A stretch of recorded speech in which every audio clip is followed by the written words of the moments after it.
فوز أمري إلى الله إن الله بصير بالعباد ولا حول ولا قوة إلا بالله العلي العظيم حسبنا الله ونعم الوكيل نعم المولى ونعم النصير أعوذ بالله من الشيطان اللعين الرجيم بسم الله الرحمن الرحيم الحمد لله الذي لا مضاد له في ملكه ولا منازع له في أمره ولا شبيه له في عظمته ثم الصلاة والسلام على رسوله الكريم الأمي المكي المدني القرشي الهاشمي أبي القاسم محمد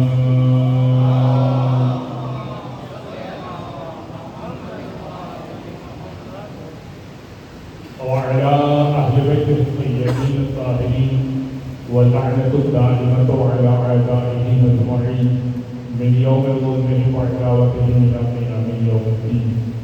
أما بعد فقد قال الله سبحانه وتعالى في محكم الكتاب المبين بسم الله الرحمن الرحيم وكل شيء أحصيناه في إمام مبين. وقال تبارك وتعالى في كتاب مبين أيضا بسم الله الرحمن الرحيم ولا رطب ولا يابس إلا في كتاب مبين.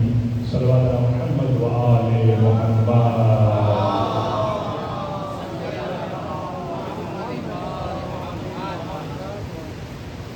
حضرت گرامی پروردگار عالم کا شکر ہے، سچ شکر ہے، ہزار مرتبہ شکر ہے کہ اس نے ہمیں فرض اعضاء جیسی نعمت سے سرفراز کیا، اس نے ہمیں فرض اعضاء جیسی نعمت سے نوازا، اس لیے کہ یہ فرض اعضاء 10 دن میں جو ہمیں سکھاتا ہے، جو ہمیں بتاتا ہے، وہ پورا سال بھی ہمیں کہیں اور سے کہیں سے بھی دستیاب نہیں ہو سکتا، جو 10 دن حسین بن علی کے در سے ہمیں دستیاب ہوتا ہے۔ اور یہ ایک ایسی نعمت ہے، عزاداری ایک ایسی نعمت ہے کہ اس نعمت کے بعد انسان اپنے آپ میں فخر، مومن اپنے آپ میں فخر محسوس کرتا ہے کہ میں مولا کا چاہنے والا ہوں، میں مولا کا محب ہوں، میں مولا کا عزادار ہوں۔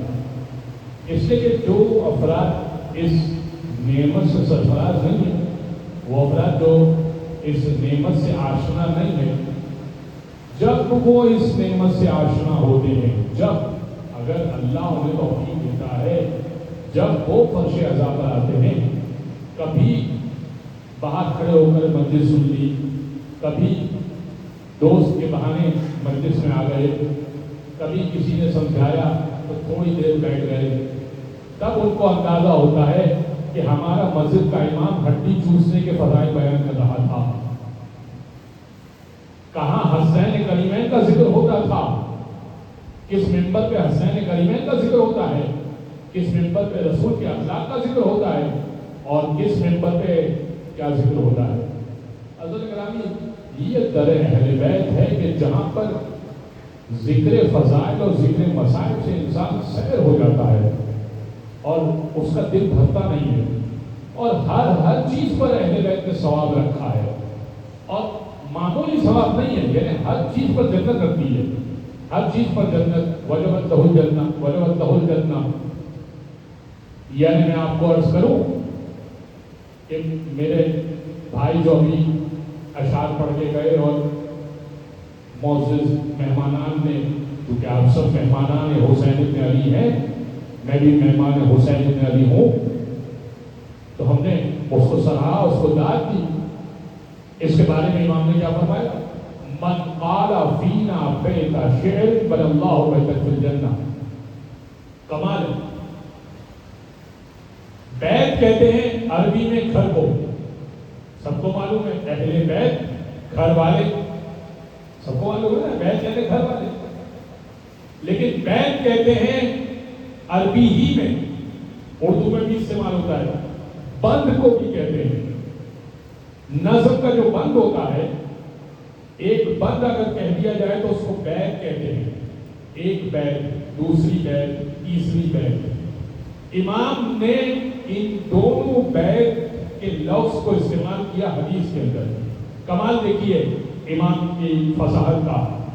چھٹے امام فرما رہے ہیں من قال فینا بیت شعر بنى اللہ بیتا فی الجنہ، جو ہمارے لیے ایک بیت کہہ دیتا ہے اللہ جنت میں ایک بیت بنا دیتا ہے. توجہ ہے، جو ایک بیت کہہ دیتا ہے اللہ جنت میں ایک بیت بنا دیتا ہے. واہ کیا کہہ رہے سبحان اللہ. اچھا یہ تو نہیں کہا امام نے کہ اپنے پاس سے کہے یعنی شاعر.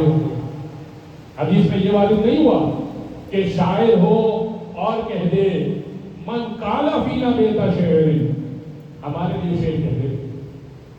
یعنی کیا مطلب؟ یعنی اگر آپ کسی کا کہا ہوا شعر پڑھ بھی دے تب بھی اللہ جنت میں ایک گھر بنا دے گا. شاعر ہونا بھی ضروری نہیں ہے اس کے لیے.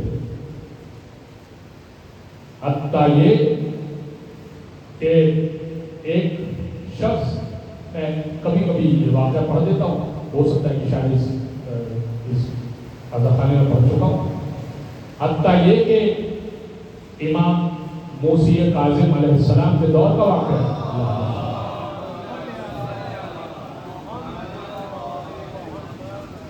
اب یہ امام کا چاہنے والا نہیں تھا لیکن اتنا تنگدست تھا. ایک شخص امام موسی کاظم کے دور میں اتنا تنگدست ہو گیا تھا مالی طور پر کہ امام کے پاس مدد لینے آنا چاہ رہا تھا.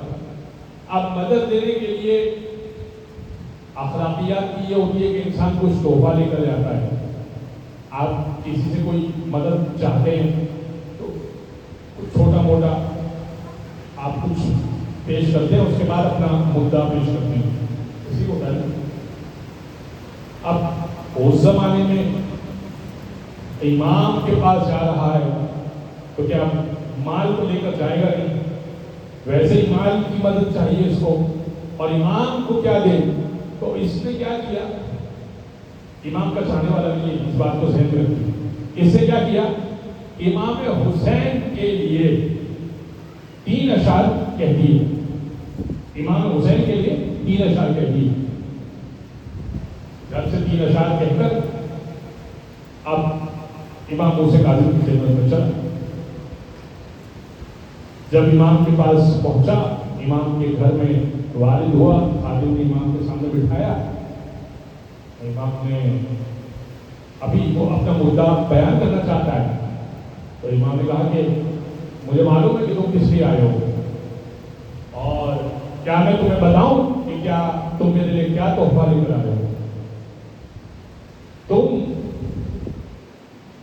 اشعار لکھ کر آئے ہو میرے جد حسین کے لیے. میرے لیے جو تحفہ لے کر آئے ہو وہ اشعار ہیں میرے جد حسین کے لیے. شاعروں کو بڑی جلدی ہوتی ہے، کلام لکھتے ہیں نا تو ان کو ایسا ہوتا ہے کہ جلدی سے کسی کو سنا دیں. وہ راہ جب تک کوئی ملے گا نا تو اس کو پکڑ کے جلدی سے نظم سنا دیتے ہیں. تو یہ عادت ہوتی ہے شاعروں کو. تو اس نے کہا کہ حضرت رسول بڑے تعجب کی بات ہے، شاعری تو میں کرتا ہوں، شاعر کرتا ہوں. اسے کو حضرت رسول تعجب کی بات ہے، میں شاعری تو کرتا ہوں لیکن یہ والے اشعار میں نے کسی کو سنائے نہیں ہیں. امام نے کہا کہ ہاں یہ مجھے معلوم ہے. امام نے کہا کہ اچھا یہ بیان کروں کہ کتنے اشعار ہیں، یہ بیان کروں کہ کتنے اشعار ہیں. اب وہ حیران ہے. اسے کہا چل بیان کریں. اس کو یقین تھا کہ امام نہیں بیان کر سکیں گے. امام نے فرمایا کہ تم نے 3 اشعار کہے میرے دل حسین کے لیے. اب تو اور پریشان تو کہنے لگا کہ فرزند رسول خدا کی قسم نہ اشعار کے بارے میں بتایا نہ اشعار کی تعداد بیان کی. یعنی یہ بھی نہیں بیان کیا کہ میں اشعار لکھے اور یہ بھی نہیں بیان کیا کہ 3 لکھے اور آپ کو یہ بھی بتا کہ اشعار لکھے اور یہ بھی بتا کہ ان کی تعداد 3 ہے. تو امام نے کہا کہ تو یہ بتاؤ کہ کیا لکھا ہے. تو اب تو اس کو یقین نہیں تھا، تو اسے کہا کہ چلے آپ سنا دیں۔ تو امام نے اس کے کہے ہوئے شعر خود سنا دیے، اس کے کہے ہوئے شعر جو اس نے اپنے گھر میں کہے ہیں امام نے سنا دیے۔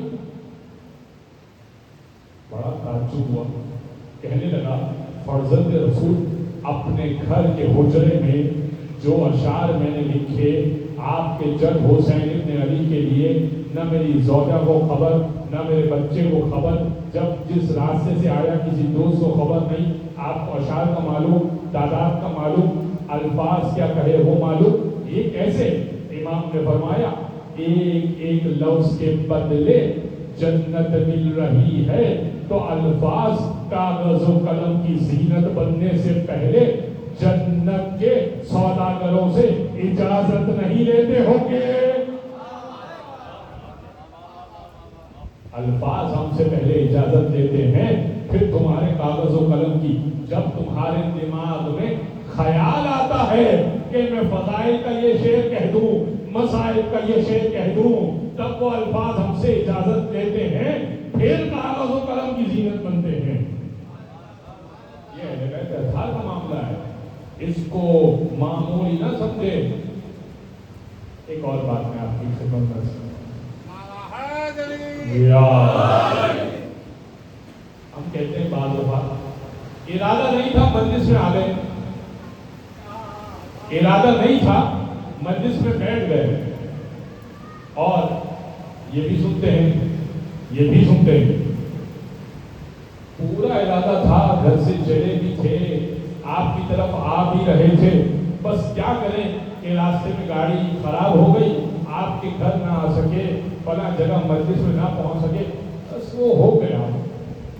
نہیں، ایسا نہیں تھا کہ آپ کا ارادہ تھا تو آپ مجلس میں گئے اور آپ کا ارادہ نہیں بنا تو آپ مجلس میں نہیں گئے، ایسا تھوڑی تھا۔ اس کے بارے میں بھی روایت ہے، امام مہدی علیہ السلام کا قول ہے صلی اللہ علیہ وسلم،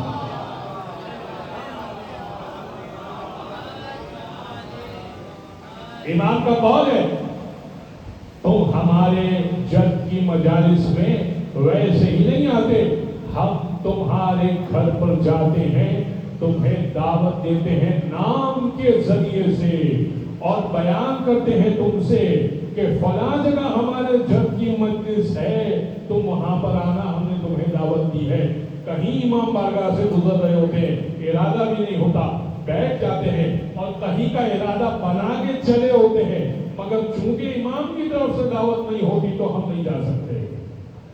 یہ امام کی دعوت ہے تو آپ آئے ہیں، اسی لیے میں نے عرض کیا مہمانان حسین ابن علی، صلوات پڑھے محمد علیہ۔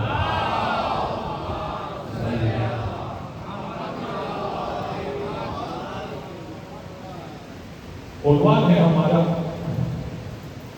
کتاب مبین اور امام مبین، واضح کتاب واضح امام، اور اللہ یہ کہہ رہا ہے اپنی کتاب کے اندر وَكُلَّ شَيْءٍ أَحْصَيْنَاهُ فِي إِمَامٍ مُبِينٍ، ہر چیز کو ہم نے امام مبین کے اندر بند کر دیا ہے۔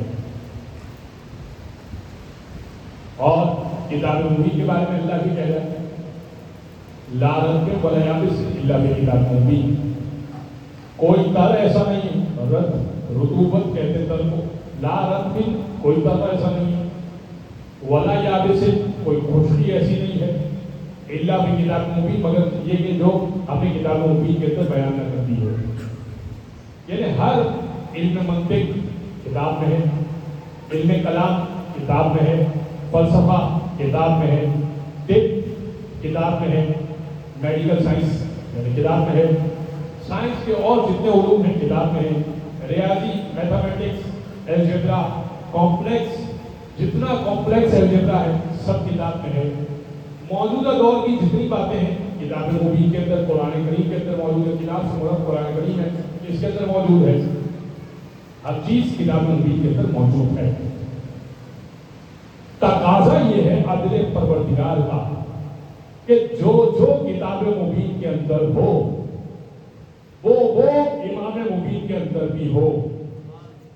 تمہید باندھ رہا ہوں تاکہ میں اپنے موضوع کو استعمال کر سکوں. آج کی تمہید سنیے. تقاضا عادت یہ ہے کہ جو کتاب مبین کے اندر ہو وہ امام مبین کے اندر ہو. اور دوسری بات یہ ہے کہ کتاب مبین ہے معجز نما، یعنی کوئی شخص اس کتاب کا جواب آج تک لا نہیں سکا. قرآن نے خود کہا ان کنتم فی ریب مما نزلنا علی عبدنا فأتوا بسورۃ من مثلہ. اگر تمہیں یہ شک ہے نا، ان کنتم فی ریب مما نزلنا علی عبدنا، اگر تمہیں یہ شک ہے کہ یہ ہم نے اپنے بندے پر نازل کیے، اس بارے میں تمہیں شک ہے، جو بھی شک ہے فأتوا بسورۃ من مثلہ، اس جیسی ایک سورہ لے آؤ. چھوٹی سی سورہ، سورہ کوثر، اس جیسی بھی ایک سورہ نہیں لا سک رہے. اور یہ چیلنج پروردگار نے کب کیا ہے؟ آج تک نہیں آیا. ٹھیک ہے، تو قرآن ہے معجز نما، یعنی قرآن کا جواب ممکن نہیں ہے. تو یقین ہونا چاہیے اس بات پر کہ امام کا جواب بھی ممکن نہ ہو.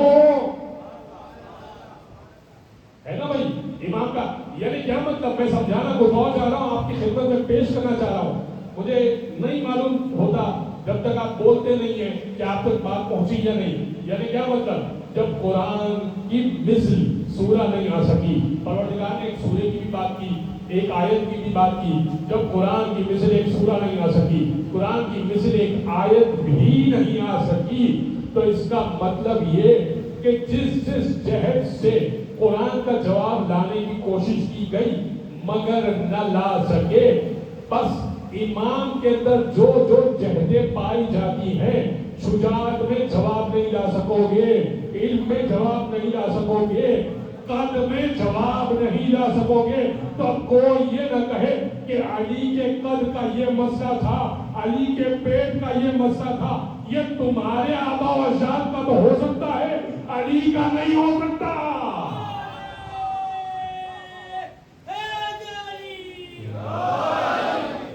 توجہ ہے، اس کیا سمجھانے کی کوشش کرتا ہوں.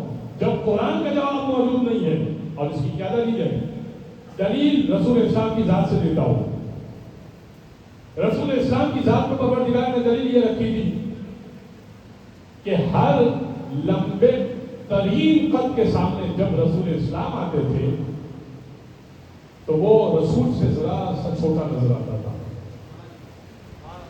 یہ ہمارے نبی ہیں، یہ ہمارا بھیجا ہوا رسول ہے، اس کے سامنے تمہارا قد بھی اونچا نہ ہو سکے، ظاہری طور پر قد بھی اونچا نہ ہو سکے. اچھا، رسول کسی کے آگے سر نہیں جھکایا کرتے تھے.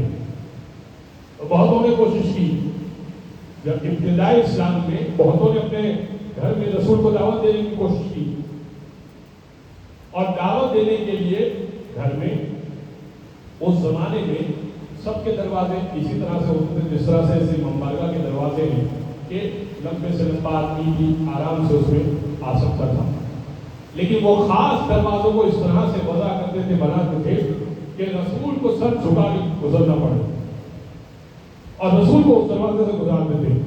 یہ سیرت نبی میں لکھا ہے، علامہ مجلسی نے سیرت رسول میں 3 جلدیں سیرت رسول کی، اس میں لکھا کہ جب رسول کو اس طرح سے دروازے سے گزارنے کی کوشش کرتے تھے تو عجیب حیرت میں پڑ جاتے تھے کہ دروازہ اٹھ جاتا تھا، رسول سر نہیں جھکاتے تھے.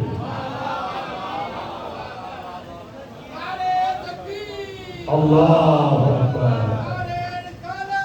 یا رسول اللہ.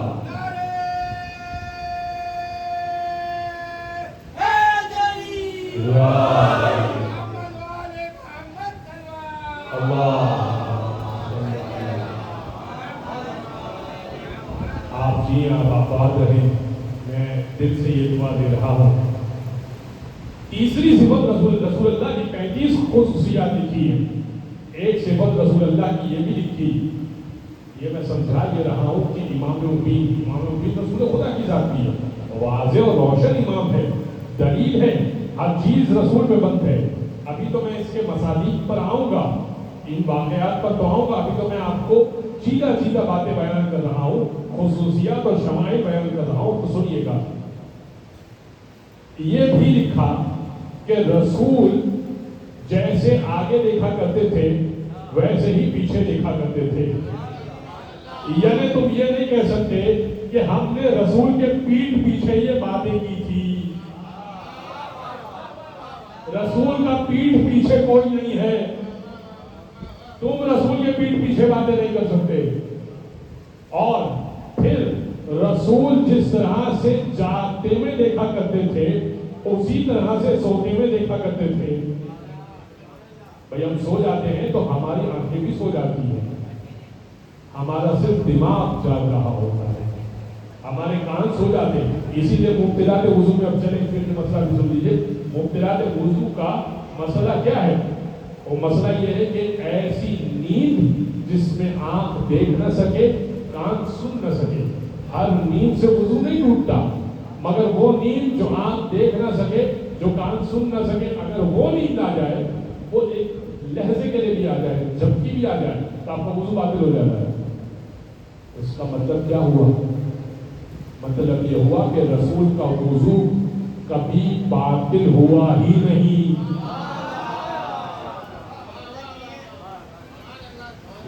اور کیا مطلب ہوا؟ آسان اس سے آسان کیا کر سکتا ہوں میں؟ اور ایک خصوصیت رسول اللہ کی, اور وہ خصوصیت یہ ہے رسول اللہ کی کہ رسول اللہ جب سویا کرتے تھے تو نور چھن چھن کے نکلا کرتا تھا بدن مبارک سے, جسم اطہر سے نور نکلا کرتا تھا. کیسے چھن چھن کے؟ یعنی جب چادر کو تان لیا کرتے تھے, جب چادر کو تان لیا کرتے تھے تو چادر کے اندر سے نور نکلا کرتا تھا. جناب عائشہ کہا کرتی تھی, اور یہ روایت موجود ہے کہ اگر اصحاب کو دوران جنگ یہ دیکھنا ہوتا تھا کہ ان افراد میں جو آرام کر رہے ہیں, جنگ مہینوں چلا کرتی تھی, جب مہینوں چلا کرتی تھی تو کچھ لوگ پہرا دیتے تھے, کچھ لوگ آرام کیا کرتے تھے, رسول بھی آرام کرتے تھے. اصحاب کو جب یہ دیکھنا ہوتا تھا کہ ان میں سے رسول کون ہے تو کوئی مشکل پیش نہیں آتی تھی. اس لیے کہ جو رسول چادر تان کے سویا ہے اس میں سے نور نکل رہا ہے, اس میں سے جب نور نکل رہا ہے تو معلوم ہو جاتا تھا کہ یہ محمد عربی سو رہے ہیں. اب تک کہ وہ یہ بیان کرتی ہے کہ اس قدر وہ نور ہوتا تھا کہ میں اس نور کی روشنی میں سوئی تلاش کر لیا کرتی تھی. ٹھیک ہے, یہ نور. اب سمجھ میں آئی مجھے وہ بات کہ شب ہجرت علی کو بستر پہ کیوں سلایا, کہ اب اس کو سلائیں گے کہ جو چادر کو تانے گا تو نور چھن چھن کے نکلے گا.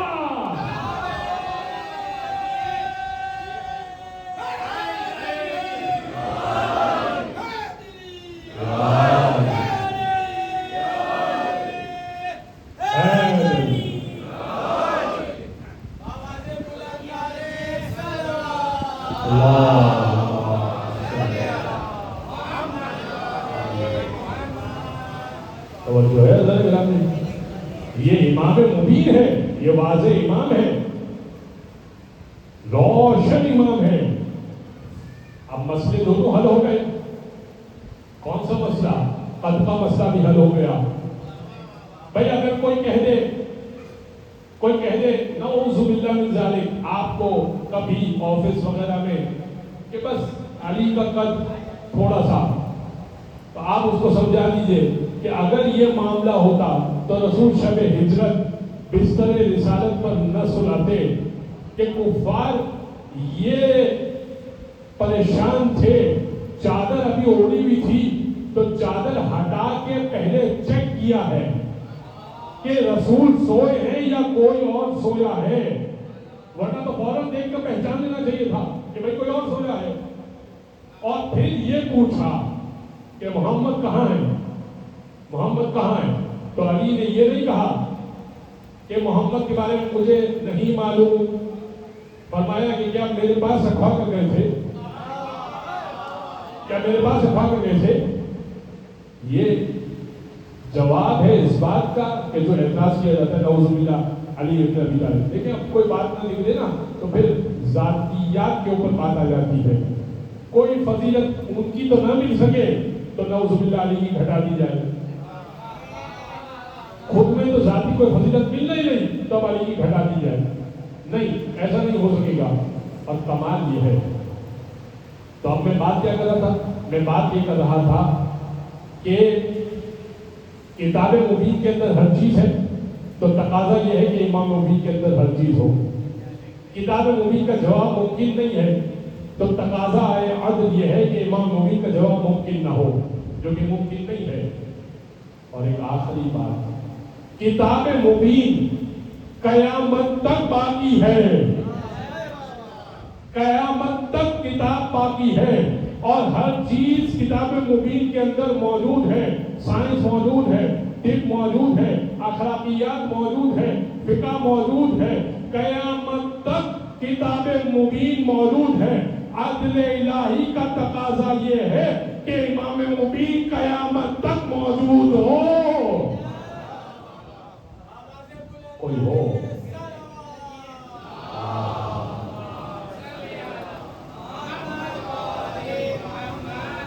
تمہید روشن ہے، تمہید واضح ہے، یہ تو ابھی تمہید ہے، کچھ گفتگو میں ابھی کروں گا اس کے اوپر۔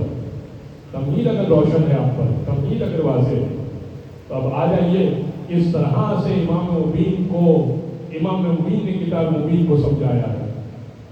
لیکن اس سے پہلے کہ میں اس کے اوپر گفتگو کروں، جب علی ہر سوال کا جواب برجستہ دیا کرتے تھے، کوئی سوال میں نے کل کچھ باتیں پیش کی تھی، آج بھی کچھ باتیں پیش کروں گا، لیکن اس سے پہلے کہ میں وہ باتیں پیش کروں، سنیے، جب علی ہر چیز کا جواب دیا کرتے تھے تو ایک شخص سے سوال کیا تاکہ یا علی آپ ہر سوال کا جواب فوراً، یعنی لمحہ پر توقف نہیں کرتے، لمحہ پر رکتے نہیں ہیں، لمحہ پر نہیں سوچتے، فوراً جواب دے دیتے۔ کیسے؟ امام نے کہا تیرے ہاتھ میں انگلیاں کتنی؟ اسے کہا کہ 5۔ کا لمحہ پر توقف نہیں کیا، لمحہ پر سوچا نہیں، فوراً جواب دے دیا۔ یا علی یہ تو بہت آسان جواب تھا، سوال اتنا آسان تھا تو جواب بھی اس کا بہت کا کیسے دے دیا جواب؟ کہ یہ 5 انگلیاں ہر وقت میرے ہاتھ کے سامنے ہیں، آنکھ کے سامنے ہیں، جب تک میرے آنکھوں کے سامنے 5 انگلیاں رہیں گی تو میں جواب تو فوراً دے دوں گا۔ امام نے فرمایا تیرے ہاتھ میں 5 انگلیاں آنکھوں کے سامنے ہر وقت ہیں، علی کے سامنے یہ پوری کائنات ہے، علی کے سامنے یہ پوری کائنات ہے، لہذا علی کو لمحہ پر توقف نہیں کرنا پڑتا یہ سوچنے کے لیے کہ فلاں سوال کا کیا جواب ہے، سوچ کے بتاؤں گا، پوچھ کے بتاؤں گا، بیٹی سے معلوم کر کے بتاؤں گا، کل آنا پھر بتاؤں گا، کتاب میں دیکھ کر بتاؤں گا، معلوم کر کے بتاتا ہوں۔ علی کے پاس اس طرح کے جوابات نہیں ملیں گے، یہ جوابات کہیں اور تو مل جائیں گے، علی کے پاس نہیں ملیں گے۔ لہذا نہ فقط علی، اولاد علی کے پاس بھی ایسا نہیں ہے، یعنی یہ سلسلہ مہدی تک ہے، یہ سلسلہ مہدی تک ہے۔ اور امام محمد تقی علیہ السلام کا ایک واقعہ ہے،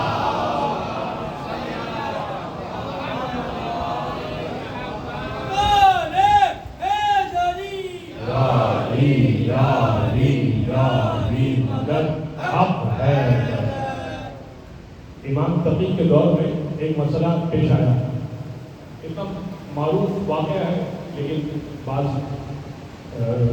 دفعہ نہیں سنا ہوا ہوتا، اور چونکہ ہمارا موضوع سے مربوط ہے تو میں نے آپ کی خدمت پیش کرنا بہت مناسب کیا۔ معتصم نے کے دربار میں ایک چور کو پکڑا گیا، جب چور کو پکڑا گیا تو اب رسول اللہ کی حدیث فقہ میں، اور یہ ایسی حدیث ہے جو مسلم ہے، مسلم یعنی برادران بھی مانتے ہیں اور ہمارے یہاں بھی ہے، اور وہ حدیث یہ ہے کہ چور کے ہاتھ کو کاٹ دیا جائے جب اس پر چوری کا الزام جو ہے وہ وارد ہو جائے، واضح ہو جائے۔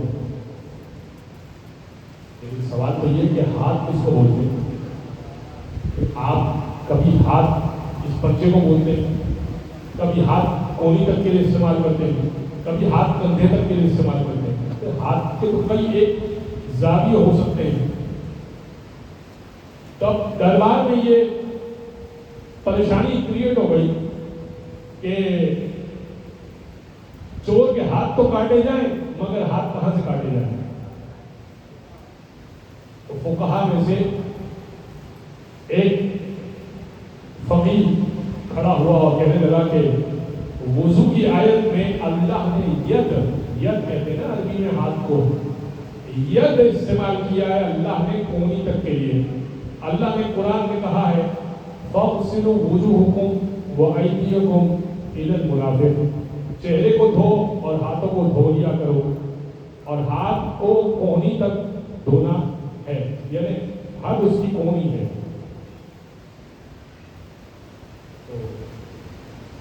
میں تجھ سے یہ کہتا ہوں کہ تو کونی سے ہاتھ کو کاٹ دے. تو ایک اور شخص کھڑا ہو گیا اور کہنے لگا کہ تو میرے پاس بھی ایک آیت ہے قرآن کی، کہا آپ سنائیے کہ آپ کے پاس کیا آیت ہے ذہن میں. اور وہ آیت یہ ہے میرے ذہن میں کہ تیمم کی آیت میں پروردگار کہہ رہا ہے وَامْسَحُوا بِأَيْدِیکُمْ، اور مسح کرو اپنے ہاتھوں کا.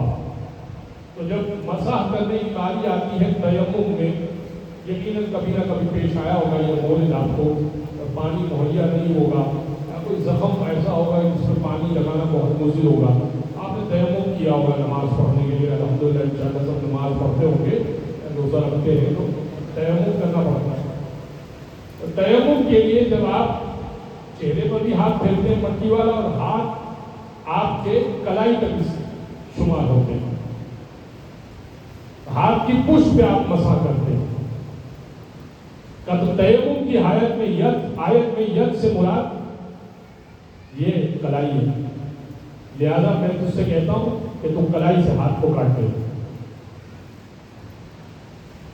ایک کہنے لگا کونی سے ہاتھ کاٹ، وہ بھی تو آیت پیش کر رہا ہے. دوسرا کہنے لگا نہیں کلائی سے ہاتھ کاٹ دے، میں آیت پیش کر رہا ہوں. تو بھائی ہاتھ کہاں سے کاٹا جائے؟ تو اب وارث قرآن کی ضرورت تو پڑی نا. اب امام تقی کو بلایا گیا، قرآن کو واضح کیجیے. ہر چیز قرآن میں ہے مگر تمہیں نہیں سمجھ میں آئے گا قرآن. ہم بتائیں گے قرآن کیسے سیکھنا ہے، کیسے سمجھنا ہے، کیسے پڑھنا ہے، ہم بتائیں گے. اس لیے کہ قرآن اور اہل بیت ساتھ ساتھ ہیں. انشاءاللہ کا عرض کروں گا قرآن اور اہل بیت ساتھ ساتھ ہیں. قرآن کافی نہیں ہے، پھنس جائیں گے آپ. تو پھنس چکے. امام تقی کو بلایا. امام نے پہلے تو مودثر سے کہا، جب بادشاہ وقت کے پاس اتنے عظیم طعنت دیا امام نے کہا جب بادشاہ وقت کے پاس اتنے عظیم فقہا موجود ہیں تو ہماری رائے کی کیا ضرورت ہے؟ بھائی اتنے عظیم فقہا تیرے پاس موجود ہیں، تیری مرضی، تو بادشاہ ہے. پر بادشاہ تو بادشاہ ہے، کونی سے کاٹے تو بھی ٹھیک ہے اور کلائی سے کاٹے تو بھی ٹھیک ہے، تیری مرضی. بھائی تم نے سلطنت پہ قبضہ کر لیا تو ہاتھ کہیں سے بھی کاٹ دے. تو اس نے کہا نہیں میں جو ہے وہ دین محمدی کے حساب سے عمل کرنا چاہتا ہوں. امام نے کہا یہ دونوں افراد غلط کہہ رہے ہیں. اب دونوں افراد چونک گئے. کہا پھر آپ کے پاس کیا آیت ہے؟ کوئی قرآن کی دلیل ہے؟ کہا بالکل دلیل ہے. کہا پروردگار قرآن میں کہتا ہے اِنَّ مَسَاجِدَ لِلَّهِ فَلَا تَدْعُوا مَعَ اللَّهِ أَحَدًا. دیکھو اعضائے سجدہ اللہ کے لیے ہے. مساجد صرف مسجد کو یعنی جس جگہ پر آپ سجدہ کرتے ہیں وہ نہیں ہے، اس میں زمان و مکان کی ہے. یعنی اعضائے سجدہ کرنے کے اعضاء کا سجدہ کرنے کے اعضاء حضور نے بیان کیے تھے. کا پیشانی، دونوں ہاتھ، دونوں گھٹنے اور دونوں ہتھیلیاں، یعنی دونوں ہاتھ سے بولا دونوں ہتھیلیاں، دونوں گھٹنے اور پاؤں کے انگوٹھے. کہ یہ اللہ کے لیے قرآن کہہ رہا ہے اِنَّ مَسَاجِدَ لِلَّهِ فَلَا تَدْعُوا مَعَ اللَّهِ أَحَدًا. اور اللہ کو اس کے سوا مت پکارنا. یعنی جب بھی اللہ کو پکارنا نا تو یہ اعضاء لے کر آنا اللہ کے پاس. پیشانی لے کر آنا، ہتھیلیاں لے کر آنا، گھٹنے لے کر آنا، انگوٹھے لے کر آنا. اس کے بغیر مت آ جانا. سجدہ صحیح سے کرنا، پراپر سجدہ کرنا. کہ جب اگر تو یہ اعضاء کاٹ دے گا، یعنی اگر تو کونی سے ہاتھ کاٹے گا تو اعضاء سجدہ میں سے دو کٹ جائیں گے. اور اگر کلائی سے کاٹے گا تو بھی آدھا سجدہ میں سے 2 کٹ جائیں گے اور سجدہ مکمل نہیں ہوگا.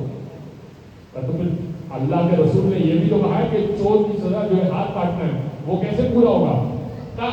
جو رسول اللہ نے ہاتھ کاٹنے کی سزا کہی ہے نا اس سے مراد یہ ہے کہ 4 انگلیوں کو کاٹا جائے.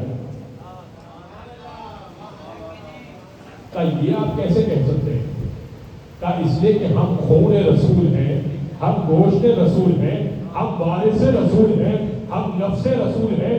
ہم دین بتا سکتے ہیں کہ دین رسول کیا کہہ رہا ہے, ہم بتا سکتے ہیں. صلوات پڑھتے محمد علیہ وسلم.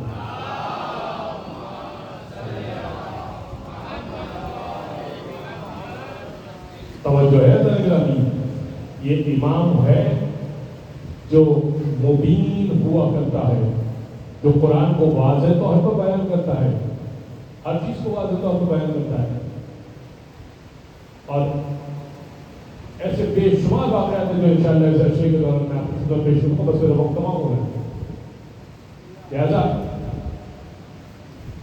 وہ ایک شخص آیا اور اسے کہا کہ امام حسن کے پاس آیا, اور بلکہ وہ شخص کیا آیا, وہ خود یزید کا کہ والد صاحب اسے امام کو بلوایا اور کہا حسن مجھے عجیب سی بات لگتی ہے, بڑی عجیب سی بات لگتی ہے, اور وہ بات یہ ہے کہ آپ بنو ہاشم کی داڑیاں, بس یہ آخری بات ہے, کہ آپ بنو ہاشم کی داڑیاں بڑی خوبصورت ہوتی ہیں. جب داڑھی آتی ہے تو پوری داڑھی آتی ہے, علی والوں کی داڑیاں دیکھیں ماشاء اللہ, آپ کی داڑھی آتی ہے, بنو ہاشم کی داڑھی آتی ہے تو بڑی خوبصورت داڑھی آتی ہے. اور ہماری داڑھی یہاں سے نکلتی ہے, یہاں سے نکلتی ہے, یہاں سے نکلتی ہے, یہ کیوں ہوتا ہے؟ یہ اس سے سوال کیا کہ یہ کیوں ہوتا ہے؟ امام نے کہا اس کا ذکر قرآن میں موجود ہے. کہ داڑھی کا ذکر بھی قرآن میں ہے. امام نے کہا بالکل, کہ داڑھی کا ذکر, کہ امام نے کہا والبلد الطیب یخرج نباتہ بإذن ربہ والذی خبث لا یخرج الا نکدا. کہ امام نے فرمایا جو زمین زرخیز ہوتی ہے اس سے سبز و شاداب پودے نکلا کرتے ہیں, اور جو زمین خبیث ہوتی ہے اس سے جھاڑ پوچھ نکلا کرتی ہے. صلوات پڑھتے محمد علیہ محمد.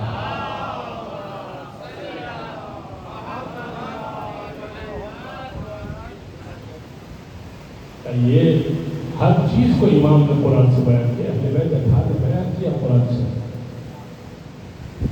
ہاں یہ علیحدہ بات ہے کہ, اور یہ تلخ بات ہے, اس کو بھی برداشت کیجیے کہ ہم اپنے اوقات کال میں سے کچھ وقت بھی قرآن کے لیے نہیں نکال سکتے. آج کل بہت آسان ہے قرآن کے لیے وقت نکالنے. تفصیل میں کوئی بھی قرآن آپ ڈاؤن لوڈ کیجیے, یا کسی چیز کو پروموشن کرنا نہیں چاہتا اللہ کرے, کوئی بھی ڈاؤن لوڈ کر لیجیے جس میں ذرا سی تفصیل ہو. ایک آیت پڑھی, ترجمہ پر تھوڑی سی تفصیل پڑھی, اتنا وقت نہیں ہے تفصیل والا قرآن پر ڈاؤن لوڈ کیجیے. صرف آیت اور ترجمہ, آیت اور ترجمہ, 5 آیتیں منزل کے نام پر. کیا اچھا نہیں ہے کہ جب مرثیہ سلام چل رہا ہو یا حدیث قصہ چل رہی ہو, آپ آ رہے ہو مجلس کے لیے اور مثال کے طور پر آپ مرثیہ بھی سن رہے ہیں ساتھ میں اور قرآن کی تلاوت بھی کر رہے ہیں. 5 آیتیں یہاں فرش اعضا پر بیٹھ کے پڑھ لیجیے. جب بھی فرش اعضا پہ جائیے 5 آیتیں تلاوت کر لیجیے. کان میں مرثیے کی آواز بھی آ رہی ہے, ذکر حسین کی, اور قرآن بھی پڑھا جا رہا ہے. 5 آیتوں کا ذکر کرنا, اس سے زیادہ کے بعد کی بات نہیں کر سکتے. لہٰذا انشاءاللہ جب قرآن سے قریب ہوں گے اہل بیت اطہار سے قریب ہوں گے. اسی لیے اہل بیت اطہار نے نیزوں پہ قرآن تلاوت کر کے بتایا. سر حسین, اور جس میں حسین میں جدائی تو ہو سکتی ہے, قرآن اور حسین میں جدائی نہیں ہو سکتی. نیزے پہ قرآن تلاوت کر کے بتایا کہ دیکھو ہم لوگ جدا نہیں, ہمیں جدا نہ کرنا. آج بڑی کڑی شب ہے. 9 محرم کو قافلہ اہل حرم کربلا پہنچا. 13 مقامات پر یہ قافلہ رکتا رکتا کربلا پہنچا. میں ایک مقام کا تذکرہ کروں گا اور پھر کربلا کا کچھ ذکر کروں گا.